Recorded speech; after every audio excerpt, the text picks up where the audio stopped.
So good morning everyone. बिल्कुल ठीक पढ़ा आपने। आज की डेट के अंदर हर एक डायरेक्ट सेलर्स को सोशल मीडिया का इस्तेमाल बहुत सावधान होकर करने की जरूरत है। नहीं तो ऐसा ना हो कि आपको सोशल मीडिया से फायदा होने की बजाय आपको सोशल मीडिया से नुकसान हो जाए। और इस वीडियो के अंदर हम लोग बहुत ही सीरियस टॉपिक के ऊपर डिस्कशन करने वाले हैं कि किस तरीके से हमें सोशल मीडिया का इस्तेमाल करना चाहिए और क्या इसके हमें नुकसान हो सकते हैं। सो आइए देखते हैं। पिछले 2 साल से जब से ये कोविड-19 आया है तब से सोशल मीडिया का इस्तेमाल डायरेक्ट सेलिंग के अंदर बहुत तेजी से हुआ है और जितने इसके फायदे देखने को मिले हैं, नो डाउट इसके बहुत ही सारे फायदे हैं। सोशल मीडिया का इस्तेमाल करके हम लोग फेसबुक, इंस्टाग्राम, यूट्यूब का इस्तेमाल करके हम बहुत सारे कॉन्टैक्ट ले सकते हैं, अपने को बहुत सारे एरियाज मिल सकते हैं, आप अपने बिजनेस को एक्सपेंड कर सकते हैं और वहां पे बहुत सारे लीडर्स हैं जिनको आपको सुनने का मौका मिलता है, जिनसे आप बहुत सारी बातें सीख सकते हैं। तो फायदे की बात करें तो बहुत ही सारे फायदे हैं, लेकिन इसके साथ साथ सोशल मीडिया का इस्तेमाल करके हमें सावधान रहने की जरूरत इसलिए भी है कि ऐसा ना हो कि हमें फायदे कम और नुकसान ज्यादा हो। तो इस वीडियो को हमने 2 पार्ट में डिवाइड किया है। सबसे पहले पार्ट में हम लोग बात करेंगे जितने भी लोग डायरेक्ट सेलर हैं, वो डायरेक्ट सेलिंग के बाहर जितने भी लोग सोशल मीडिया पे हैं, हमें उनसे सावधान होने की जरूरत है। और दूसरे पार्ट में हम लोग बात करेंगे डायरेक्ट सेलिंग के अंदर जो चीजें हो रही हैं उनसे हमें सावधान होने की जरूरत है। सो सबसे पहले हम बात करते हैं पहले पार्ट के बारे में। तो सबसे पहले हम बात करते हैं डायरेक्ट सेलिंग के बाहर जितनी भी चीजें हैं। अब ऐसा नहीं कि डायरेक्ट सेलिंग हिंदुस्तान के अंदर ओनली एक प्रोफेशन है, मार्केट में बहुत ही सारे प्रोफेशन है और नो डाउट हर एक प्रोफेशन अच्छा होता है और हर प्रोफेशन के अंदर एक इंसान कामयाब होता है। यह भी हम लोग अंडरस्टैंड करें। हर एक प्रोफेशन के अंदर एक इंसान कामयाब हो सकता है, बशर्ते उस इंसान को वहां पे 3 से लेकर 4 साल फोकस के साथ देना होता है। मैं रिपीट कर देता हूं, फोकस के साथ। अगर आप किसी भी प्रोफेशन में 3 से लेकर 4 साल लगाते हैं, डेफिनेटली आप वहां पे एक अच्छी ग्रोथ ले सकते हैं। इनफैक्ट डायरेक्ट सेलिंग के अंदर मैंने देखा है कि एक इंसान 3 से लेकर 4 साल क्यों नहीं लगा पाता, क्योंकि उसको ऐसा लगता है कि बाहर जितने भी प्रोफेशन है उसके अंदर आसानी से पैसा है, उसके अंदर जल्दी पैसा है, तो उसको ये चीज लगने लग जाती है। क्योंकि डायरेक्ट सेलिंग के अंदर एक टाइम तक मुझे ऐसा लगता है पर्सनली कि स्टार्टिंग में यहां पे एक बहुत बड़ी इनकम नहीं आती। आपको सिस्टम सीखना होता है, आपको टाइम देना होता है, आपको पेशेंस रखना होता है, तब जाके हम लोग बहुत बड़ी इनकम बना पाते हैं। अब वो जो बहुत बड़ी इनकम बनाने के टाइम के बीच अगर हम लोग डाइवर्ट हो गए, डिस्टर्ब हो गए किसी अदर प्रोफेशन के लिए, क्योंकि मैंने हमेशा कहा है कि दूर के ढोल सुहाने लगते, पास जाते हैं तो कान फटते हैं, है ना। दूर से हर एक चीज अच्छी नजर आती है, अंदर जाके मालूम चलता कि वो चीज असल मायने में क्या थी। देखिए एक बात आप समझ लें, सक्सेस का फंडामेंटल कभी चेंज नहीं हो सकता। कामयाबी आसान नहीं होती और ना ही कामयाबी बहुत ही जल्दी आती है। कामयाबी को पाने में टाइम लगता है और कामयाबी थोड़ी मुश्किल है। अगर आसान होती तो आपको नहीं लगता दुनिया का हर एक इंसान कामयाब होता।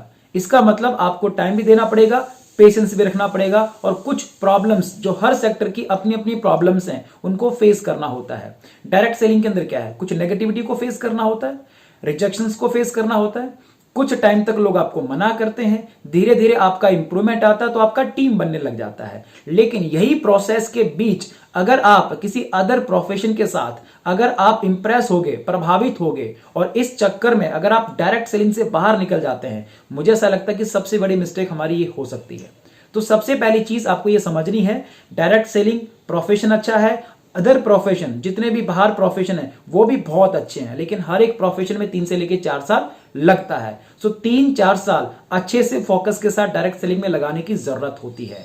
और वैसे भी कहा जाता है सोशल मीडिया आज की डेट के अंदर फेक माना जाता है। जितनी भी चीजें हम लोग सोशल मीडिया पे देख रहे हैं, मुझे आप सारे लोग आंसर करें, आज जितनी भी चीजें आप सोशल मीडिया पे देख रहे हो, इनफैक्ट आप खुद जब कोई भी फोटोग्राफ आप अपलोड करते हैं, आपने एक चीज नोटिस करी, उस फोटोग्राफ के पीछे आपने बहुत सारी एडिटिंग करी है, उसको आपने फिल्टर किया होगा, राइट। एडिटिंग करके फिर आपने वो अपलोड किया। अब इतना एडिटिंग करके फिल्टर करके अगर आप 10-12 फोटो क्लिक करते हो, उनमें से एक जो सबसे बेस्ट आपको लगता है वो फोटो आप इंस्टाग्राम, फेसबुक पे अपलोड करते हैं। अब वो सबसे अच्छा फोटो था, अगर आप बाकी 10 में से 9 फोटोग्राफ देखेंगे तो वो इतने अच्छे नहीं थे। तो हर एक इंसान ही ऐसा कर रहा है, सोशल मीडिया पे हर एक इंसान अपनी सबसे अच्छी फोटो डालने की कोशिश कर रहा है, राइट। वो जो अपना अच्छा बैकग्राउंड दिखाने की कोशिश कर रहा है, चाहे वो पीछे इमेज में कार है, घर है, कोई भी अच्छा बैकग्राउंड दिखाने की कोशिश कर रहा है। मतलब हर एक इंसान एक दूसरे को इंप्रेस करने की कोशिश कर रहा है। तो मुझे लगता है कि हम लोग अगर इस फेक दुनिया से, जो कि रियलिटी में नहीं है, एडिटिंग नहीं किया होता तो शायद इतनी अच्छी फोटो नहीं आती।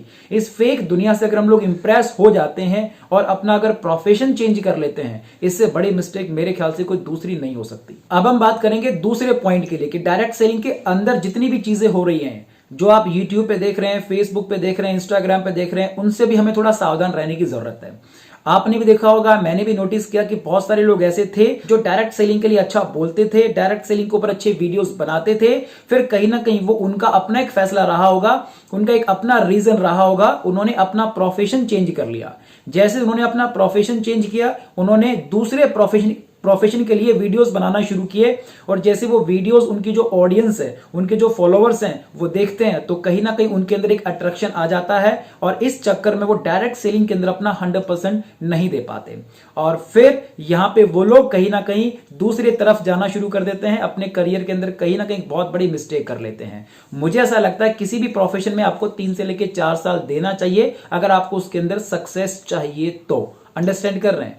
इसके साथ साथ एक दूसरी बात यहां पे आपको समझनी होगी कि बहुत सारे डायरेक्ट सेलर ऐसे हैं जिन्होंने अपनी जो कंपनी थी वो चेंज करके दूसरी कंपनी में गए, और अब वो दूसरी कंपनीज के अंदर आने के लिए लोगों को बहुत सारे लॉजिक्स देते हैं, जो कि कहीं ना कहीं उनमें से बहुत सारे लॉजिक ऐसे हैं जो उन्होंने खुद ने ही बनाए होते हैं, राइट। तो अब दूसरी कंपनी में लाने के लिए, लोग को इंप्रेस करने के लिए वो लॉजिक दे रहे हैं। फिर ज्यादातर ये देखने को मिला कि उन्होंने दूसरी कंपनी से भी तीसरी कंपनी के अंदर पैर रखा, फिर वो तीसरी कंपनी में लाने के लिए लोगों को अलग अलग लॉजिक देना शुरू कर देते हैं। सो इस चक्कर में बहुत सारे उनके फॉलोवर जो कि पहली कंपनी से दूसरी, दूसरी कंपनी से तीसरी, तीसरी कंपनी से चौथी, ऐसे करके अपने करियर के अंदर एक बहुत बड़ी मिस्टेक कर रहे होते हैं। सो ये आपको अंडरस्टैंड करने की जरूरत है। एंड कुछ ऐसे लोग भी हैं जो कहीं ना कहीं आपको इंप्रेस कर रहे हैं। आई डोंट नो उनका क्या कारण है, क्या रीजन है, लेकिन कहीं ना कहीं वो बहुत सारी चीजें आपके साथ करवाना चाह रहे हैं, और उनमें से बहुत सारे लोग क्या बोलते हैं। मुझे तकलीफ इस बात के साथ है, जब कोई यूट्यूबर डायरेक्ट सेलिंग के ऊपर वीडियो बनाता है और जब वो ये बात बोलता है कि ये वाली बात जो मैं आपको सिखाने वाला हूं, ये वाली बात तो आपकी अपलाइन भी आपको नहीं सिखाएगी, और जब इस बात का जिक्र किया जाता है तब कहीं ना कहीं मुझे लगता है कि आज जितने भी लोग हैं डायरेक्ट सेलिंग के अंदर, वो उनकी जो अपलाइन है, जो सक्सेसफुल अपलाइन है, जो उनकी कामयाब अपलाइन है, उसकी बात अगर मानेंगे ना, ज्यादा कामयाब हो पाएंगे। ऐसा नहीं है कि आपकी जो सक्सेसफुल अपलाइन है, जो आपकी कामयाब अपलाइन है, उसके पास नॉलेज नहीं है, कि वो अपडेशन के साथ नहीं काम कर रही होगी, वो काम करती होगी, लेकिन ये आपको अंडरस्टैंड करना पड़ेगा कि जिन लोगों ने आपको ये चीज बोली है, आप उनसे कितने इंप्रेस होते हो, कितने प्रभावित होते हो। सर हमेशा याद रखिए, जहां तक मेरी समझ है डायरेक्ट सेलिंग के अंदर, मैं आज भी डायरेक्ट सेलिंग कर रहा हूं, मेरी जो समझ है वो ये है कि डायरेक्ट सेलिंग के अंदर आपकी जो राइट अपलाइन है ना, जो आपकी कामयाब अपलाइन है ना, उसकी बात मानिए। वो आपको हमेशा जिंदगी में अपलिफ्ट करेगा, और उससे बेहतर, उससे अपडेशन वाली चीजें ज्यादा कोई भी आपको सिखा नहीं सकता। तो मुझे लगता है अपनी अपलाइन के साथ जुड़े रहिए, अपनी अपलाइन के साथ कनेक्ट रहिए। ऐसा ना हो कि कई बार हमारे मन में आता है कि अगर मैं उसकी डाउन के नीचे होता तो शायद मैं ज्यादा कामयाब होता, मैं उस कंपनी के अंदर होता तो शायद मैं ज्यादा कामयाब होता। नहीं, जितनी भी चीजें आप सोशल मीडिया पे आप देख रहे हो ना, वो सिर्फ आप एक साइड से देख रहे हो, वन साइड, एक साइड से आपको दिख रहा है। आप दूसरी साइड नहीं जानते कि दूसरी साइड में क्या बात है, क्या नहीं है, राइट। आप अपनी अपलाइन की दोनों साइड आप देख रहे हो, इसलिए मुझे ऐसा लगता है कि जो आपकी अपलाइन है ना, उसके अंदर आपको कुछ ड्रॉबैक भी नजर आते होंगे, कुछ कमियां भी आपको नजर आती होंगी, और जो सोशल मीडिया पे जो आपको दिख रहा है उसका सिर्फ आप एक साइड देख रहे हो तो सारा कुछ अच्छा ही नजर आ रहा होता है। हर एक इंसान के अंदर कमियां होती हैं, परफेक्शन किसी में नहीं है, राइट।